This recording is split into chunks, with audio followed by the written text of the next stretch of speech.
నమస్కారం. Welcome to body mind and soul.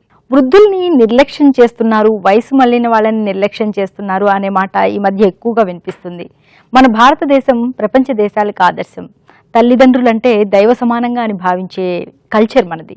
కానీ ఆర్థికంగా కావచ్చు, లేకపోతే రకరకాల కారణాల వల్ల వృద్ధులు, తల్లిదండ్రులు, ముసలి వాళ్ళు నిర్లక్ష్యానికి గురవుతున్నారు. వాళ్ళు చాలా లోన్లీగా బాధపడుతున్నారు అనే మాట వాస్తవం. అయితే దీన్ని ఎలా కవర్ చేయాలి? అసలు వాళ్ళ మనసులో మాట బయటకు చెప్పుకోకపోవడం వల్ల, బయటకు చెప్తే పరువు పోతుంది, అలా ఆలోచించడం వల్ల ఇలా జరుగుతోందా? అసలు ఏంటి? దీన్ని అధిగమించే ప్రయత్నాలు ఏంటి?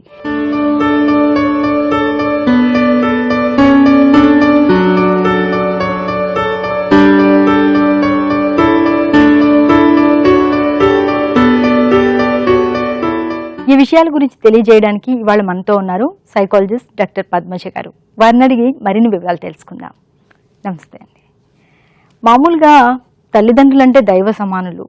అందులో నా పెద్దవాళ్ళకి మనం చాలా గౌరవం ఇస్తాము, చాలా విలువలు ఇస్తాము.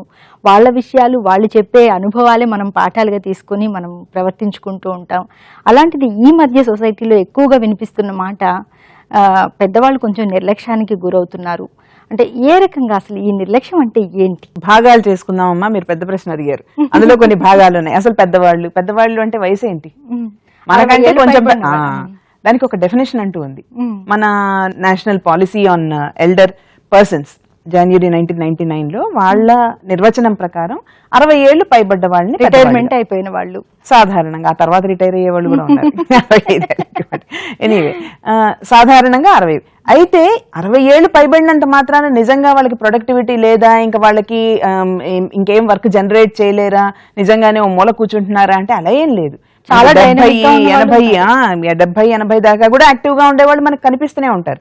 అయితే ఏంటంటే ఎప్పుడైతే వాళ్ళు ఒక రకంగా ఇంకొకళ్ళ మీద ఆధారపడే పరిస్థితి వస్తుందో అప్పుడు మీరన్న ఆ నిర్లక్ష్యాలు, పట్టించుకోకపోవడాలు, బాధపడ్డాలు, లోన్లీనెస్ ఫీల్ అవడాలు, ఒంటరితనం ఫీల్ అవడం, ఇవన్నీ కూడా పిక్చర్లోకి వచ్చేది ఎప్పుడు అంటే ఎప్పుడైతే నా పని నేను చేసుకోలేను, లేదా నేను నా మనుగడ కోసం ఇంకొకళ్ళ మీద ఆధారపడాల్సి వస్తుంది అన్నటువంటి పరిస్థితి వచ్చినప్పుడు మీరు చెప్తున్నటువంటి ఆ నిర్లక్ష్యం అనేది చాలా ఎక్కువ కనిపిస్తుంది. ఇంకొకటి ఏంటంటే మనం 10 సంవత్సరాలు లెక్కల్లో చూసుకుంటే గనక, దశాబ్దాలు లెక్కల్లో చూసుకుంటే గనక, ఒకప్పుడు ఒక 50 ఏళ్ల క్రితం ఎల్డర్లీ పాపులేషన్, పెద్దవాళ్ల సంఖ్య ఎంత ఉంది, ఇప్పుడు ఎంత ఉంది అనే దానిలో చాలా తేడా ఉంది. పెరిగే ఉంటుంది నాకు తెలిసి, బాగా పెరిగింది. ఇప్పుడు ఒకప్పుడు అంటే మనం 60 ఏళ్లు పైబడ్డ వాళ్ళనే చూసుకుంటే 2001లో చూస్తే దేశ జనాభాలో 7.4% ఉండేవాళ్ళు. అయితే ఇప్పుడు ప్రొజెక్ట్ చేస్తున్నది ఏంటి, 2026 కి ఇది 12.4%కి వెళ్తుంది అనేటువంటి ప్రొజెక్షన్ ఒకటి ఉంది. అలా పెరుగుతోంది. ఒక 50 ఏళ్ల క్రితం కంటే ఇప్పుడు లైఫ్ ఎక్స్పెక్టెన్సీ పెరిగింది. మన లైఫ్ స్పాన్ అనేది పెరిగింది. లైఫ్ ఎక్స్పెక్టెన్సీ అంటే జీవన కాలం, ఎంతకాలం బతుకుతారు అనేది ఒక కనీసం 20 ఏళ్ల పాటు పెరిగింది. సో టెక్నాలజీ పెరిగింది, సైన్స్ పరివ్యాప్తమైంది, అవేర్నెస్ పెరిగింది, జాగ్రత్తలు తీసుకుంటున్నారు. ఇవన్నిటితో పాటుగా మనం ఉన్నంతకాలం మనతో ఉండే సమస్యలు కూడా ఉంటాయి. ఆరోగ్య సమస్యలు కానివ్వండి, ఆర్థిక సమస్యలు కానివ్వండి, సామాజిక సమస్యలు కానివ్వండి, కుటుంబ సమస్యలు కానివ్వండి, ఏవైనా కానివ్వండి, మన చుట్టూ ఉండేటువంటి మరి చుట్టూ పరిభ్రమించే ఆ సమస్యలు ఏవైతే ఉంటాయో అవి కూడా అలాగే పెరుగుతూ వస్తున్నాయి. ఇప్పుడు మీరన్న విషయం, పెద్దవాళ్ళని బాగా చూడట్లేదు, నిర్లక్ష్యం చేస్తున్నారు అనే మాట ఎక్కువ కనిపిస్తోంది, ఎక్కువగా వినిపిస్తోంది. కరెక్టే. ఎందుకు ఎక్కువగా వినిపిస్తోంది అంటే పాత పరిస్థితులు ఇప్పుడు లేవు కాబట్టి. మనుషులంతా బిజీ అయిపోయారు. అలా బిజీగా చేయకపోతే కానీ గడవని రోజులు, కాంపిటేటివ్ వరల్డ్. సో జీవన గమనం మారింది.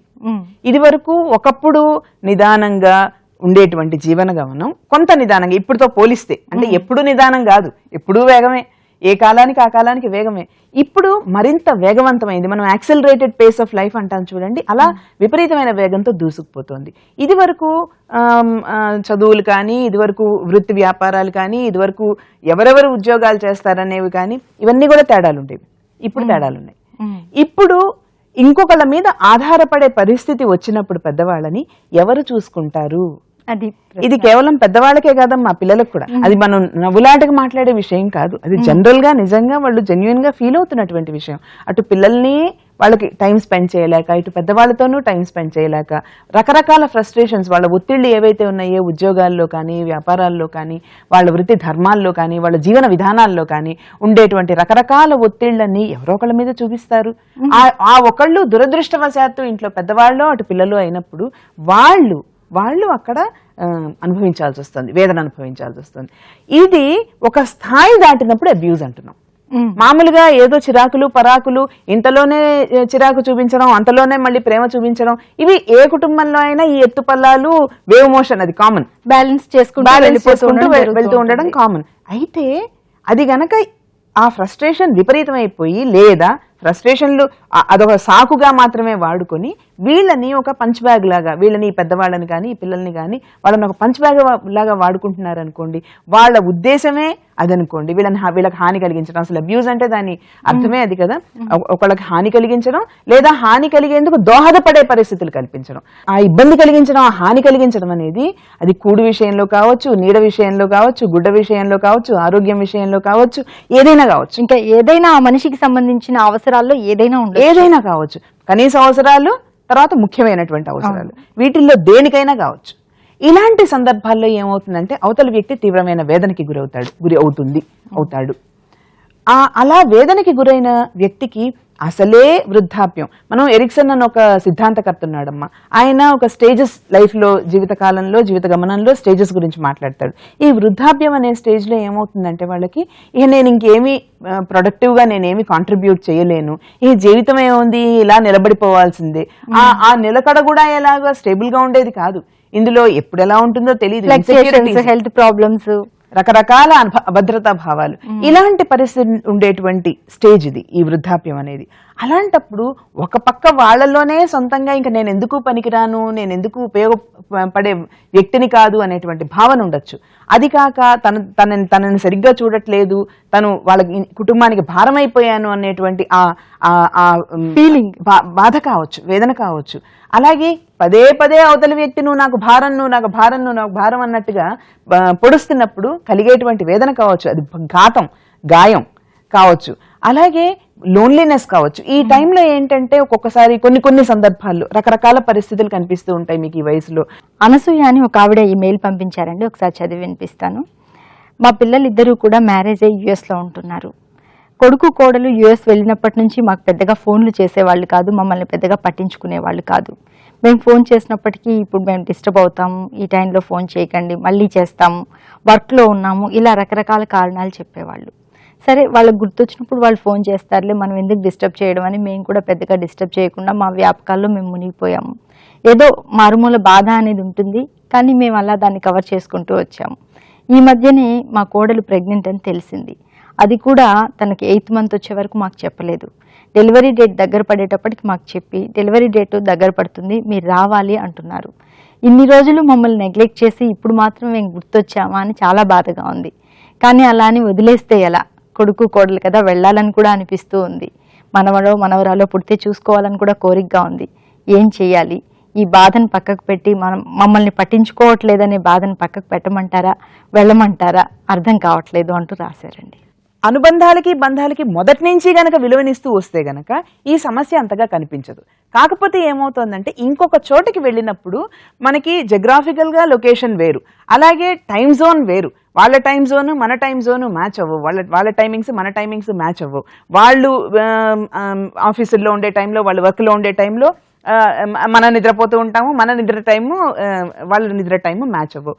దాంతో ఏమవుతుందంటే మనం దానికి అనుగుణంగా మనని మనం మలచుకొని వీళ్ళతో ఎలా కమ్యూనికేట్ చేయాలి, ఎలాంటి సమయాల్లో కమ్యూనికేట్ చేయాలి, ఎప్పుడు కమ్యూనికేట్ చేయాలి, ఇలాంటివి మనం ఒక స్థిరీకృతం చేసుకునే వరకు కూడా మనకి సమస్యలు ఉండేవి.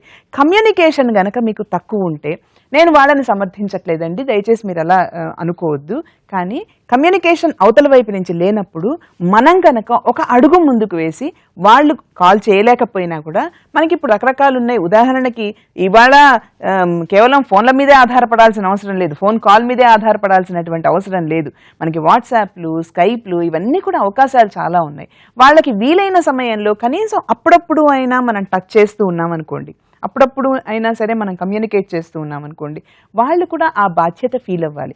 నాకు అవసరం ఉన్నప్పుడు వీళ్ళని అవకాశవాదంగా వీళ్ళని పిలిచి మనం వాడుకుందాము, మన అవసరాలకి వాడుకుందాము అనుకునే కంటే, మా అమ్మ నాన్నకి కూడా నా విషయాలు చెప్పాల్సినటువంటి బాధ్యత నాకుంది అన్న విలువలు గనక మనం పిల్లల్లో మొదటి నుంచి కాస్త ఎంకరేజ్ చేయగలిగితే బాగుంటుంది.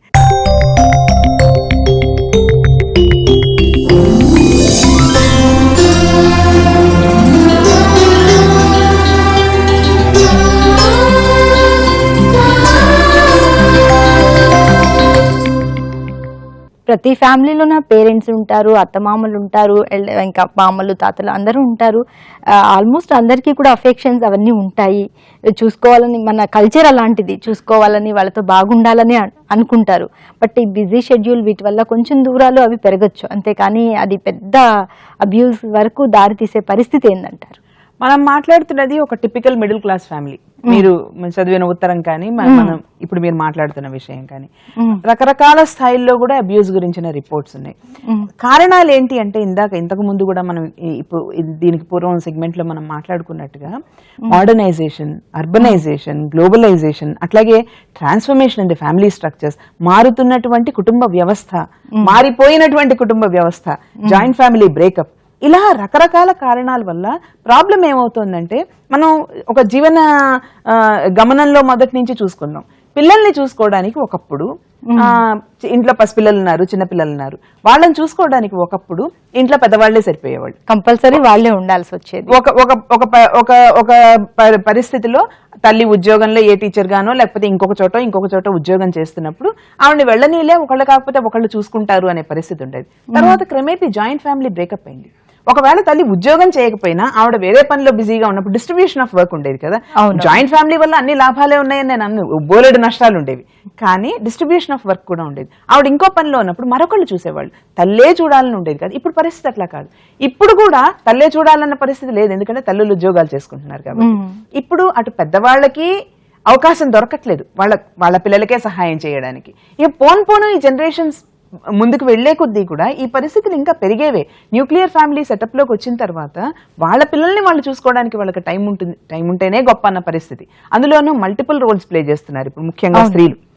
కేవలం ఉద్యోగం చేయడమో, కేవలం ఇంటి పని చూసుకోవడమో, లేదా కేవలం తల్లి రోల్ అట్లా కాదు, ఈ రోల్స్ అన్ని కూడా ఆవిడవే. ఇవన్నీ కూడా ఆవిడ సమర్థవంతంగా చేయాలని చూస్తుంది. ఈ ప్రాసెస్ లో ఏమవుతుందంటే కొన్నిటికి ప్రాధాన్యత ఇవ్వగలుగుతుంది, కొన్నిటికి ప్రాధాన్యత ఇవ్వలేకపోతుంది. ఇకపోతే మేల్స్ అంటారా, వాళ్ళవి ఇంకా పవర్ ఈక్వేషన్స్ పూర్తిగా మారలేదు. మేల్ పవర్ ఈక్వేషన్స్ అనేవి ఇంకా పూర్తిగా మారలేదు. సో ఇప్పటికీ కూడా ఇంకా మార్పు వచ్చింది, అంతో ఇంతో మార్పు వచ్చింది. లేకపోతే ఈ అర్బనైజేషన్, గ్లోబలైజేషన్ వీటన్నిటి గురించి మనం మాట్లాడుకుంటున్నప్పుడు పల్లెల నుంచి పట్టణాలకి, పట్టణాల నుంచి మహానగరాలకి, ఇప్పుడు వేరే దేశాలకి ఇది చాలా కామన్ అయిపోయింది. ఇప్పుడు ఎవరు వాళ్ళ పిల్లల గురించి ఆలోచించినా, ముఖ్యంగా ఇప్పుడు మనం ఇందాక మాట్లాడుకున్నట్టు మారినటువంటి కుటుంబ వ్యవస్థలో ఏ తల్లిదండ్రులైనా, ఇప్పుడు కాదు మన పూర్వపు జనరేషన్స్ కానీ రేపు తర్వాత జనరేషన్స్ కానీ, ఏ తల్లిదండ్రులైనా మనకంటే మన పిల్లలు ఒక అడుగు ముందుకు ఉండాలి, మనకంటే బాగుండాలి అని కోరుకుంటారు, మనకంటే బెటర్ గా ఉండాలి అని కోరుకుంటారు, మనకంటే మెరుగ్గా ఉండాలని కోరుకుంటారు. ఈ ప్రాసెస్ లో ఏమవుతుందంటే పెద్ద చదువులు అంటే పల్లెటూళ్ళలో దొరకని చదువు పట్టణంలో దొరకని చదువు మహానగరంలో కూడా సరిపోని చదువు వేరే దేశాల్లో, ఇలా చదువుల దగ్గర నుంచి మొదలయ్యి ఇంకా ఇంకొక మెట్టు. ఈ ప్రాసెస్ లో ఏమవుతుందంటే తల్లిదండ్రులు తమ కష్టాన్ని మొత్తం ఆ పిల్లల కోసమే, వాళ్ళ ఏమంటారు చెమటోడ్చి రక్తం చిందించి మరి పిల్లల్ని రక్తం ధారపోసి మరీ పిల్లల్ని పైకి తెచ్చుకుంటున్నారు. అయితే నిజంగా వాళ్ళు అలా పైకి రావాలనుకున్నప్పుడు అలా పైకొచ్చిన వాళ్ళకి కొన్ని లిమిట్స్ కూడా ఉంటాయి, బౌండరీస్ కూడా ఉంటాయి. వాళ్ళు కొన్ని పరిధుల్లో నిలబడాలి. వాళ్ళు ఒక ఉద్యోగం చేస్తున్నప్పుడో, లేదా ఒక దేశానికి వెళ్ళినప్పుడు, ఒక నగరానికి వెళ్ళినప్పుడు అక్కడ ఉండడం, రాలేకపోవడం వేరు, రాకపోవడం ప్రాబ్లం. మనం అబ్యూస్ విషయంలో మాట్లాడుకున్నప్పుడు రాకపోవడం ప్రాబ్లం, రాలేకపోవడం పరిస్థితుల ప్రభావం. అలాంటప్పుడు వీళ్ళకి ఎక్స్పెక్టేషన్స్ కూడా కష్టం. ఒక మెయిల్ వచ్చిందండి, చదివి వినిపిస్తాను. నా పేరు కృష్ణ, నా వయసు 70 సంవత్సరాలు, నా భార్య వయసు 60 సంవత్సరాలు. మాకిద్దరు పిల్లలు, ఇద్దరికి వివాహాలు అయిపోయి సిటీలో ఉంటున్నారు. సరే, పిల్లలిద్దరికి పెళ్ళైపోయిందని మేము ఊర్లోనే ఉంటున్నాము. మాకు కొన్ని హెల్త్ ప్రాబ్లమ్స్ ఉన్నాయి. సో అప్పుడప్పుడు హాస్పిటల్కి రావడము, చూపించుకుని వెళ్ళడము ఇలా జరుగుతూ ఉంటుంది. మా పిల్లలు ఊర్లో ఎందుకుంటారు, మేము సిటీలో ఉన్నాం కదా, వచ్చి మాతో ఉండండి అని మాతో చెప్తున్నారు. మేము అలా వచ్చి వాళ్ళని నమ్మి సిటీకి వస్తే వచ్చిన 3 రోజులు బాగానే చూస్తారు, దాని తర్వాత మమ్మల్ని అస్సలు పట్టించుకోరు. మెడిసిన్స్ సరిగ్గా ఇవ్వరు, ఇవాళ తీసుకురమ్మంటే 2 days తర్వాత తెచ్చిస్తారు. సో ఫుడ్ విషయంకి వస్తే కూడా టేబుల్ మీద పెట్టేసి తీసుకోమంటారు. మళ్ళీ మేము ఊరికి వెళ్ళిపోయాం అనుకోండి, మళ్ళీ రమ్మంటారు. మాకు అర్థం కావట్లేదు, అసలు ఊర్లోనే ఉంటే మనకు బాగానే ఉంటుంది అనుకుంటే మాకు అక్కడ మెడికల్గా ఫెసిలిటీస్ సరిగ్గా లేవు, అందువల్ల మేము రావాల్సి వస్తుంది. వచ్చిన తర్వాత వీళ్ళ బిహేవియర్ చూస్తే ఇలా ఉంది, రావాలా అక్కడే ఉండిపోవాలా అర్థం కాని పరిస్థితిలో ఉన్నాము, ఏం చేయాలి అంటున్నారండి. 2-3 విషయాలు కనిపిస్తున్నాయండి మనకి ఇందులో. సౌలభ్యం ఒకటి, సౌకర్యం ఒకటి. ఈ రావడము ఎప్పుడన్నా రావడము, ఆ వచ్చిన 2-3 రోజులు వీళ్ళు స్పెషల్గా వేరే ఊరు నుంచి వచ్చారు కాబట్టి వాళ్ళకి ప్రత్యేకత ఇవ్వడము, వాళ్ళకి అవసరాలు చూడడము, అయ్యో ఇబ్బంది పడకూడదు అని ఆలోచించడము, ఇట్లాంటివి ఒక విధంగా కొన్నాళ్ళు నడుస్తాయి. కానీ ఆ తర్వాత సరే రోజు ఇంట్లో ఉండేవాళ్లే కదా, అలవాటు పడ్డారు కదా, కుటుంబానికి అలవాటు పడ్డారు కదా, ఈ ఇంటికి అలవాటు పడ్డారు, ఈ వాతావరణానికి అలవాటు పడ్డారు. ఉదాహరణకి భార్యాభర్తలు ఇద్దరు ఉద్యోగాలు చేస్తున్నారు అనుకోండి, కొడుకు కోడలు ఇద్దరు ఉద్యోగాలు చేస్తున్నారు అనుకోండి, ఇద్దరం ఆఫీసులకు వెళ్తే కనుక వాళ్ళ సౌకర్యం వాళ్ళు చూసుకోవాల్సి వస్తుంది. ఇలాంటి ఆలోచనలతోటి ఎలాగూ అలవాటు పడ్డారులే అన్న ధైర్యంతో వెళ్ళిపోవడము వాళ్ళు, ఇలాంటివి కొన్ని ఉండొచ్చు. అది ప్రతి కుటుంబానికి కూడా వేరుగా ఉంటాయి. ఏ 2 కుటుంబాల్లోని ఇట్లాంటివి ఒకలాగా ఉండవు. మామూలుగా కూడా చూడండి, ఎప్పుడన్నా ఒకసారి వచ్చే వాళ్ళకి 2 రోజులు ఉండి 3 రోజులు ఉండే వాళ్ళకి చూసే పద్ధతి వేరుగా ఉంటుంది, ఇంట్లోనే ఉన్నప్పుడు చూసే పద్ధతి వేరు ఉంటుంది. అయితే నిర్లక్ష్యం అనేది మాత్రం అది ముఖ్యమైనటువంటి అంశం. అలాంటప్పుడు ఉదాహరణకి 2-3 సార్లు కంటిన్యూస్గా అలా జరిగింది అనుకోండి, ఇవాళ చెప్తే ఇవాళ తీసుకురాకుండా బిడ్డ మందులు ఎప్పుడో 4-5 రోజుల తర్వాత తెస్తుంది, లేకపోతే కొడుకు 4-5 రోజుల తర్వాత తెస్తున్నాడు. అలాంటప్పుడు 4-5 రోజులు వీళ్ళకి టైం పడుతుంది అని అనుకున్నప్పుడు కొంచెం ముందుగా, అంటే ఇందాక నేను చెప్పా చూడండి, అవతల వాళ్ళని మనం మార్చే ప్రయత్నంలో మనని కూడా మనం కొంచెం మార్చుకుంటే ఏమన్నా ఫలితం లభిస్తుందేమో ఆలోచించి చూడాలి. సో అలా చేయడము.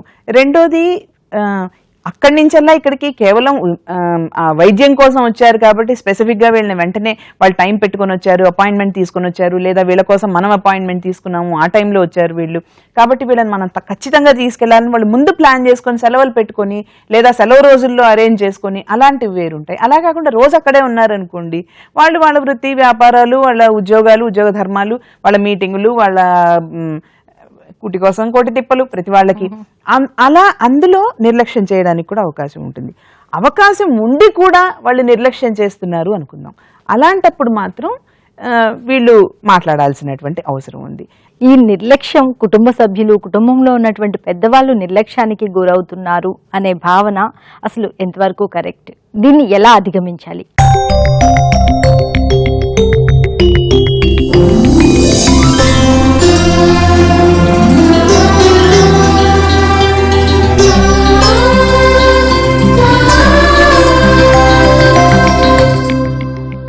నిర్లక్ష్యం చూపించకపోయినా నా పట్ల మీరు నిర్లక్ష్యంగా ఉన్నారు అనే ధోరణి కూడా మనకు కనిపిస్తూ ఉంటుంది. వీళ్ళని ఎలా అర్థం చేసుకోవాలి? టోటల్గా ఈ నిర్లక్ష్యము అనే దాని నుంచి ఎలా బయటపడాలి? దీన్ని ఎలా అధిగమించాలి? ఒకటేంటంటేనండి, ఇన్నేళ్ల నుంచి అలవాటైనటువంటి పవర్ ఏదైతే ఉందో దాని నుంచి ఒక్కసారిగా బయటికి రావడం కష్టం. ఏదైనా క్రమేపీ జరిగినప్పుడు అలవాటు పడ్డం వేరు. అలా కాకుండా నువ్వు పెద్దవాడు అయిపోయావు, ఇంకా నువ్వు పక్కన కూర్చో, నువ్వు ఆలోచించక్కర్లేదు, నాకు ఆలోచించే శక్తి ఉంది అని చెప్పడం వేరు. అలాగే నాన్నగారు లేకపోతే నాన్న ఆలోచిద్దాము, ఏది వీలైతుందో అది చేద్దాము అని చెప్పడం వేరు. ఇప్పుడు పవర్ అలవాటైన వాళ్ళు, మీరు ఇందాక ఒక పదం ఉపయోగించారు, వాళ్ళు పవర్ సెంటర్స్గా, కేంద్ర బిందువులుగా ఉన్నప్పుడు ఇన్నేళ్ల బట్టి అలవాటైన జీవితానికి ఇప్పుడు ఉన్నట్టుండి మార్పు తీసుకురావడం అనేది ఆ పెద్దవాళ్ళకు కూడా కష్టం కావచ్చు. అలా ప్రాబ్లం అయినప్పుడు వాళ్ళకి ఏమవుతుందంటే ఆ జనరేషన్ గ్యాప్, అక్కడ ఏమవుతుందంటే మనం ఆలోచించిన పద్ధతిలో వాళ్ళ జనరేషన్లో వాళ్ళకి అలాంటి సమస్యలు ఎదురైనప్పుడు కొన్ని ఫార్ములాలు పనిచేసి ఉండొచ్చు, కొన్ని పద్ధతులు పనిచేసి ఉండొచ్చు. అది వాళ్ళ అనుభవంతో, వివేకంతో, వాళ్ళకున్నటువంటి ఎక్స్పర్టైజ్ తోటి వాళ్ళు చెప్పడంలో ఎటువంటి తప్పు లేదు. అందులో మనం జడ్జ్మెంటల్గా ఉండక్కర్లేదు, ఉండే అవసరం కూడా లేదు. అయితే అదే ఫార్ములా ఇప్పుడు పనిచేయకపోవచ్చు. ఇప్పుడు ఈ అబ్బాయికి తన కొడుకో కూతురో ఉన్న పరిస్థితుల్లో, లేదా అల్లుడో ఉన్న పరిస్థితుల్లో, లేదా మనవడో ఉన్న పరిస్థితుల్లో అది పనిచేయకపోవచ్చు. దాన్ని ఆధారంగా చేసుకొని వాళ్ళు ఏం చేయొచ్చు అనేది చర్చించడం వేరు. అలా కాకుండా నేను చెప్పాను కాబట్టి నువ్వు ఇది పాటించాలి అని పాటించావా అని 10 సార్లు విసిగించడం వేరు. ఒకటి బియాండ్ దేర్ కంట్రోల్ ఉండొచ్చు కొన్నిసార్లు. పిల్లలు కూడా అర్థం చేసుకోవాల్సింది ఏంటంటే, ఇంతకుముందు అనేక వ్యవహారాల్లో ఇదొకటి. ఇప్పుడు వీళ్ళకున్నటువంటి ఆ లోకం కూడా పరిధి తగ్గిపోతుంది. ఇప్పుడు కుటుంబము, పిల్లలు మాత్రమే పరిధి. ఇంతకుముందు ఆ తల్లిదండ్రులకు కూడా ఇంకా విస్తృత పరిధి ఉండేది. వాళ్ళు ఇందా మీరు అన్నట్టు కేంద్ర బిందువులు కాబట్టి వాళ్ళ పరిధి విస్తృతంగా ఉండేది. అయితే ఇప్పుడు వాళ్ళ పరిధి కూడా తగ్గిపోయింది. ఆ పరిధికి అనుగుణంగా వాళ్ళు మాట్లాడుతున్నారు. అంటే ఎంతసేపు నా మీదే కాన్సన్ట్రేషన్ ఉండాలి, నన్నే గుర్తించాలి అనే భావం అదొక రకంగా ఆలోచించడం. నేను చెప్తున్నది ఏంటంటే, ఇంతకు ముందు ఆఫీసు, పని, వృత్తి, ఉద్యోగం ఇలాంటివన్నీ కూడా ఉంటాయి ఆ తండ్రికి. ఇప్పుడు అలా కాదు. ఇంట్లోనే ఉంటారు. ఆ పిల్లల భవిష్యత్తు గురించి ఆ కొడుకు మిడిల్ ఏజ్ అయినా కానీ వాళ్ళ గురించే ఆలోచిస్తారు, వాళ్ళ పిల్లల గురించి ఆలోచిస్తారు. ఇప్పుడు ఏమవుతుందంటే ఇంతకు ముందు ఏదైతే విశాలంగా ఉందో అనేక మంది మధ్య డిస్ట్రిబ్యూట్ చేసిన ఎనర్జీస్ ఇప్పుడు ఉన్న లిమిటెడ్ పీపుల్ మధ్య డిస్ట్రిబ్యూట్ చేస్తున్నాను అనుకుంటారు. అవుట్ ఆఫ్ కన్సర్న్ చెప్తున్నాను అనుకుంటారు, ప్రేమతోటి మమకారంతో నేను చెప్తున్నాను అనుకుంటారు. అయితే ఆ ప్రేమ మమకారం అనేది అవతల వాళ్ళని ఉక్కిరిబిక్కిరి చేస్తుంది అనేది వాళ్ళకి తెలియదు. కాబట్టి అందుకనే నేను ఇందాక ఒక ఉదాహరణ చెప్పాను చూడండి, చూద్దాను నాన్నగారు, చేద్దాను నాన్నగారు, ఆలోచిద్దాను నాన్నగారు, ఇది ఈ రకంగా అప్పట్లో దీనికి ఈ రకంగా ఉపయోగపడింది. ఇప్పుడు నేను ఇప్పుడున్నటువంటి వాస్తవ పరిస్థితుల్లో ఎంతవరకు ఉపయోగపడుతుందో ప్రయత్నించి చూద్దాం అని చెప్పడం వేరు. అలా కాకుండా మీకేం తెలుసు లేదా నీకేం తెలుసు, నీవు అనవసరంగా కల్పించుకోకు, పదే పదే చెప్పకు, విసిగిచకు అని విసుక్కోవడం వేరు. నేను చెప్పేది ఏంటంటే ఇక్కడ కమ్యూనికేషన్లో చెప్పే పద్ధతిలో కూడా తేడా ఉంటుంది. ఎగ్జాక్ట్, అవతల వాళ్ళు చెప్పేది కరెక్ట్ కావచ్చు, కాకపోవచ్చు, చాదస్తం కావచ్చు, రిపీటెడ్ గా కావచ్చు. అది కూడా ఇందాక నేను చెప్పడానికి ప్రయత్నిస్తున్నది ఏంటంటే కొన్నిసార్లు బియాండ్ కంట్రోల్ కూడా పోవచ్చు. వయసు పెరిగే కొద్దీ కొన్ని సమస్యలు ఉంటాయి, ఆడగాని మగగాని. ప్రపంచం విస్తృతం కానప్పుడు, కుంచుకుపోయినప్పుడు దాని మీదనే అంతా శ్రద్ధ అంతా వాటి మీదే ఉంటుంది. కాబట్టి ఇంకా వాళ్ళకే పదే పదే చెప్పచ్చు కూడా. అలాంటప్పుడు కొంచెం ఓర్పు. 2 మాటలు చెప్తానమ్మా, ఓర్పు, నేర్పు. పెద్దవాళ్ళకి చిన్నవాళ్ళకి కమ్యూనికేట్ చేయడంలో నేర్పు కావాలి, ఎందుకంటే వాళ్ళ వివేకం చాలా ఎక్కువ కాబట్టి, వాళ్ళ మెచ్యూరిటీ లెవెల్స్, పరిణితి కూడా ఎక్కువ కాబట్టి, వయసుతో వచ్చిన అనుభవాలు కానీ, ప్రపంచం చూసినటువంటి జ్ఞానం కానీ, ప్రపంచంలో విషయాలు చూసిన పరిజ్ఞానం కానీ, దాంతో నేర్పు. అలాగే నెక్స్ట్ జనరేషన్కి ఓర్పు. పెద్దవాళ్ళని ఈ వయసులో మీరు ఇలా ఉంటేనే నేనే యాక్సెప్ట్ చేస్తాను అన్న డిక్టేట్స్ ఎవరు చేయలేరు. అలా డిక్టేట్ చేయడానికి అవకాశం ఉండదు, ఎందుకంటే ఇన్నేళ్ల బట్టి అలవాటైనటువంటి పద్ధతి వాళ్ళది. కాబట్టి వీళ్ళకి ఓర్పు. వాళ్ళు చెప్పినంత మాత్రాన అదే ఎగ్జాక్ట్గా పాటించాలని లేదు, కానీ ఓర్పుతోటి వాళ్ళకి వివరించడం, లేదా ఓర్పుతోటి వ్యవహరించడం, లేదా చేసిన తర్వాత ఏదైనా వాళ్ళు చెప్పిన దానికి వ్యతిరేకంగా వీళ్ళు నిర్ణయం తీసుకున్నారే అనుకోండి, ఈ నిర్ణయం తీసుకోవడానికి కారణాలేంటి కొంచెం టైం స్పెండ్ చేయడం. పెద్దల విషయంలో కానీ పిల్లల విషయంలో కానీ చెప్పేది ఒకటే, క్వాలిటీ టైం. గంటలు కూర్చొని ఏమి మాట్లాడకుండా మీరు నేను ఎదురుగా కూర్చుంటాం, గంటలు కూర్చుంటాము, మాట్లాడము, టీవీ చూసుకుంటూ కూర్చుంటాం, లేదా పేపర్ చదువుకుంటూ కూర్చుంటాం, లేదా నా ల్యాప్టాప్, లేదా నా మొబైల్ ఫోన్. అలా కాదు. ఆ కొద్ది సమయమే గడిపినా అవతల వ్యక్తికి సంతృప్తి ఎప్పుడు కలుగుతుంది అంటే ఒకళ్ళకొకళ్ళు సమయం ఇచ్చుకోగలిగినప్పుడు. కొంచెం టైమే కావచ్చు, క్వాలిటీ టైం అంటాం కదా. ఆరోగ్యం గురించి కనుక్కోవడము, మందులు వేసుకున్నారా లేదా, తిన్నారా లేదా, లేదా చిన్న వ్యవహారాలు చర్చించడము. వాళ్ళ స్థాయికి మించినవి అన్నప్పుడు ఆ వ్యవహారాలు చర్చించకపోయినా వాళ్ళు అర్థమయ్యేట్టుగా, వాళ్ళకి ఎందుకు చర్చించలేదో కూడా వాళ్ళకి అర్థమయ్యేట్టుగా చెప్పచ్చు. ఓకే అండి, మ్యూచువల్ అండర్స్టాండింగ్తో ఫ్యామిలీలో సంతోషంగా ఎలా ఉండొచ్చు, ఎవరు కూడా నిర్లక్ష్యానికి గురి కాకుండా అందరూ హ్యాపీగా ఎలా ఉండొచ్చు అని చాలా చక్కగా వివరించారు. Thank you so much. ఇదండి ఇవాల్టి బాడీ మైండ్ అండ్ సోల్. మరో మంచి టాపిక్తో మళ్ళీ బాడీ మైండ్ అండ్ సోల్లో కలుసుకుందాం. అంతవరకు సెలవు, నమస్కారం.